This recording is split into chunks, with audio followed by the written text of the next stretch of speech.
А последниот викенд од октомври ги враќаме стрелките на часовникот, треба да започне зимското сметање на времето. Повеќе на оваа тема ќе дознаеме и во разговорот кој што следува, но најпрвин да го погледнеме прилогот. Иако Европската унија пред неколку години најави дека ќе го укине летното и зимското сметање на времето и ќе донесе унифицирано, тоа се уште не се случи.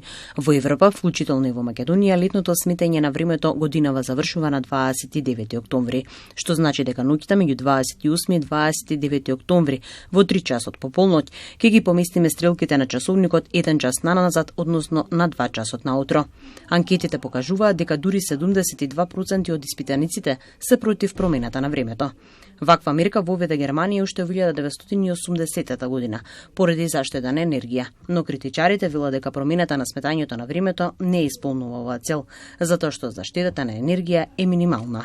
Секои 6 месеци во земјава, како и во другите земји од континентот, граѓаните поминуваат низ ритуалот на поместување на стрелките на часовникот за 1 час нанапред, ако станува збор за преминот зимско во летно сметање на времето, и 1 час наназад ако часовникот се враќа на зимско сметање. Дебатата за укинување на зимското и летното сметање на времето ја отвори Европската комисија пред 4 години. Тогаш во онлайн анкета дури 83% од жителите на Европската унија се изјаснија дека се за укинување на ваквиот начин на сметање на времето, пошто Европската комисија достави и официјален предлог до Европскиот парламент кој истиот го одобри во 2019 година.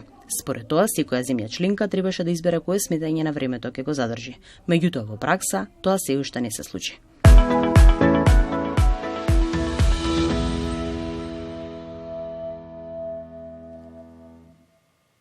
Ќе ги поместиме ли часовниците од летно во зимско сметање на времето, ќе дознаеме во наредните минути, откако ќе отвориме темата со мојот денешен гостин.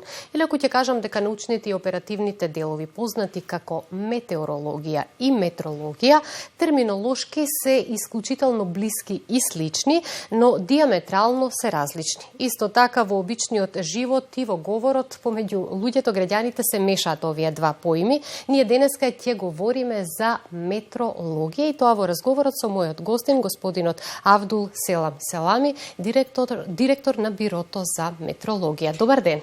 Добар ден, благодарам за поканата.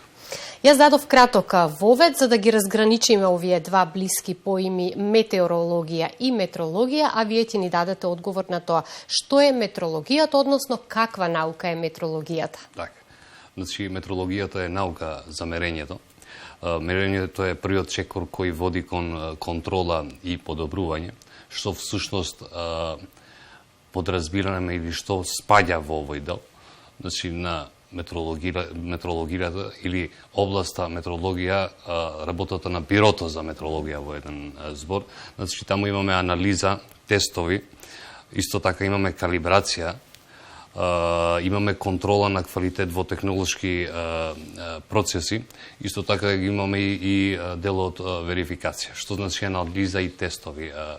Во Бирото за метеорологија значи се врши анализа и тестови заедно со другиве соодветни институции кои што барат од Бирото за метеорологија, пример пазарниот инспекторат, правиме анализа на горивата реално. Калибрација исто така значи во Бирото за метеорологија значи фирмиве или клиентите поднесуваат барање за калибрација. Калибрација значи споредба на еталониве, значи на клиентите со еталоните кои што ги има Бирото за метеорологија, кои што се акредитирани во Бирото и кои што се со најголема точност. Исто така имаме и верификација баждарење на значи во неколку делови, пример пред 2-3 недели бевме заедно со министерот во ЕВН, кај што ние ги баждариме апаративе или сигурноста на апаративе дека се точно и мерат точно. Значи баждарење на апаративе, баждарење на водомериве. Значи исто така го имаме и тој дел, баждарење на бензински пумпи и така понатаму. Најкратко кажано со една реченица, метрологијата е наука за мерењето и мерилата кои што вие ги објаснивте. Светскиот ден на метеорологијата се одбележува на 20 мај, кој се слави по повод подпишување на Метарската конвенција во која што членува и нашата земја преку Бирото за метеорологија. Можете ли само накратко да ни кажете што беше темата, односно на што беше посветено одбележувањето на Светскиот ден на метеорологијата оваа година?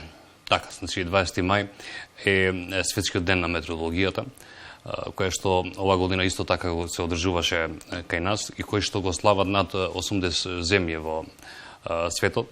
Значи ова дата е избрана во знак на подпишување на Метарската конвенција на 20 мај од 1875 година, со што е започната формална меѓународна соработка во областа на метеорологијата. Значи, ова година на тема на Светскиот ден на метеорологијата беше мерења кои ги поддржуваат глобалниот прехранбен систем. Темата е избрана поради зголемени предизвици на климатските промени и глобална дистрибуција на храна во светот. Значи, тоа било избрано како тема за ова година и настанот наш кој беше на таа иста тема, како што исто и другиве држави во светот темата беше иста.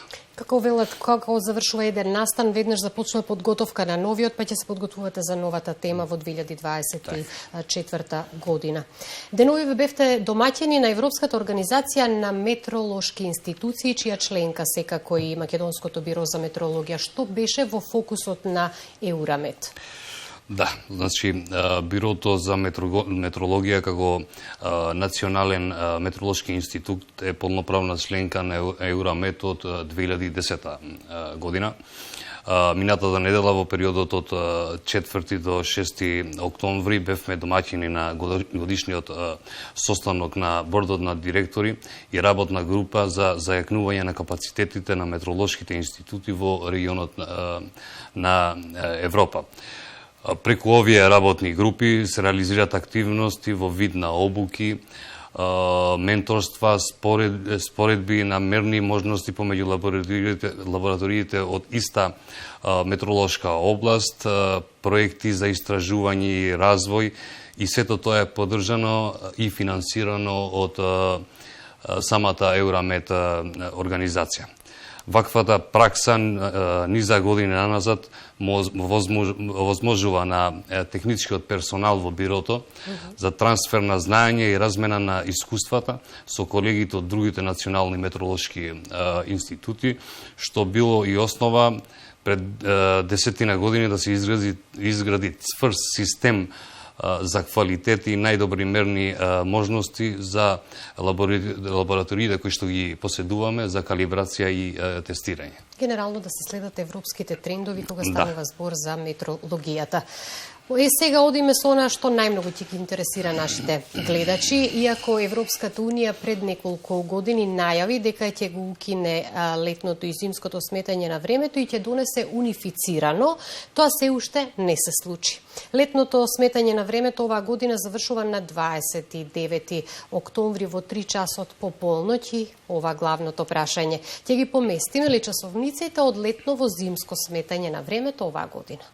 Така, иако ова тема не тангира баш директно Бирото за метеорологија, али во дел на процесот е и Бирото на метеорологија.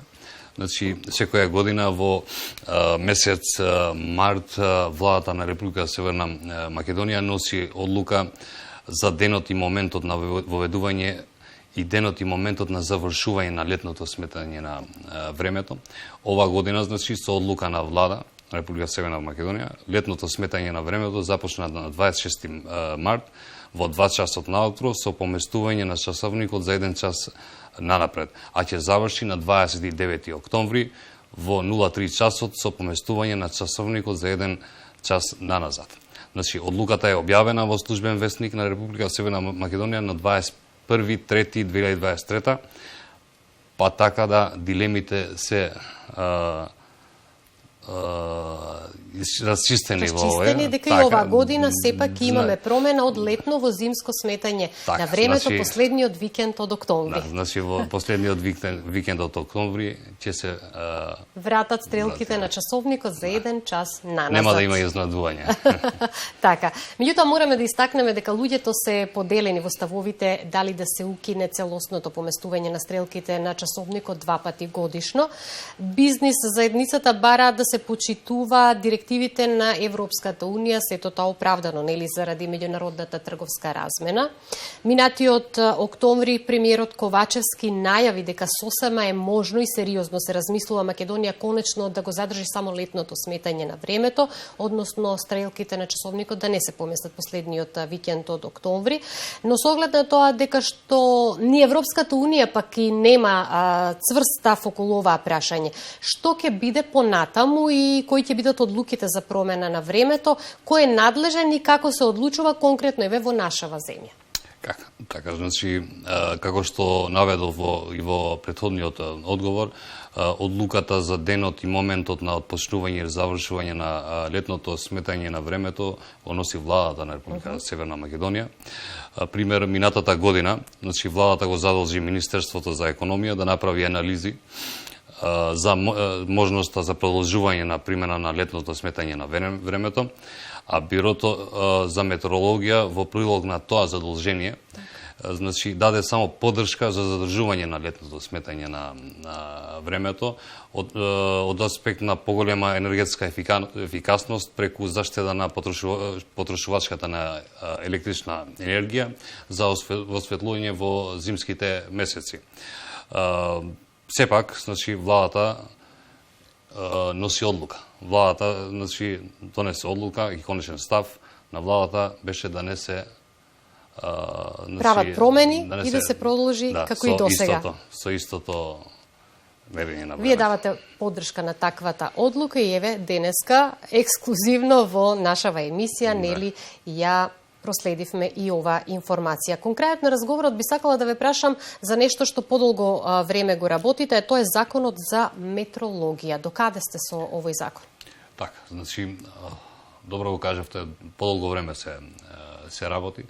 Значи, првата работа од моето именување на оваа функција, како дипломиран правник, одма се нафатив со законот. Значи, за овие 5-6 месеци менаџерство во институцијата успеавме, заедно со тимот мој во институцијава, да направиме закон кој што навистина ги исполнува сите европски стандарди. И закон кој што треба да добие поддршка од владата. Така. Ја очекувам дека ќе има поддршка од влада. Реално, ако градиме институција као Биро за метрологија, што навистина е значајна институција во економијата на една држава, гледајќи во регионот, значи баш од Евромед ги гледам колегите од регионот, од европскиве држави, верувајте дека метрологија е една, значи, од најзначајните институции во европскиве држави. Така да мислам дека со новиот закон ќе имаме поголем квалитет, поголема контрола. Значи исто така ќе имаме закон кој што навистина ќе можеме да одбереме квалитетен кадар во Бирото за метрологија. И кога сме кај кадарот, како стоите со кадар? Тоа и го спомнав, значи слабо стоиме со кадар. Реално едно биро за метрологија со толку овластувања и толку работа не може со кадар од 33 вработени СНС, од кои што навистина имаме голем потреба од инженери, електроинженери. Во моментов, значи, имаме распишено и оглас за примање на нови вработени. Значи, исто инженери бараме. Со новиот закон, тоа што сакав да го кажам, значи, овој дел може би ќе ни биде малце полесно, затоа што навистина имаме проблеми со примање на работници, затоа што во огласите многу малце се пријавуваат. Зошто? Затоа што со една плата од државен службеник, минимална, од Бирото за метрологија паѓа во делот на државни службеници, а реално да бараш квалитет, кадар, машински инженер, електроинженер, да ти доаѓа со плата која што не соодветствува на квалификациите и образованието. Имаме проблеми. Значи со новиот закон и тоа ќе се среди. Мислам дека и од влада ќе имаме зелено светло, штом од Министерство за економија, што јавно и ќе се заблагодарам на министерот за економија Бектеши, што го поддржа нашиот закон. Значи, сега веќе трае процедура по другиве институции да дават мислења и преминува во влада, па очекуваме поддршка и од влада и да се изгласа новиот закон. Предизвиците се пред вас, имате план, имате проекти, сето тоа што е зацртано за воиднина, секако да помине законот и со помош на овој закон секако да ги реализирате сите планови за оваа институција да го добие вистинското место во рамките на она што значи значење и функција за нашата држава. Ви благодарам многу за гостувањето во живо и секако ќе имаме можност и во друга прилика да ги проследиме новините во вашето работење и сето тоа што го реализирате. Благодарам и на вас за можноста.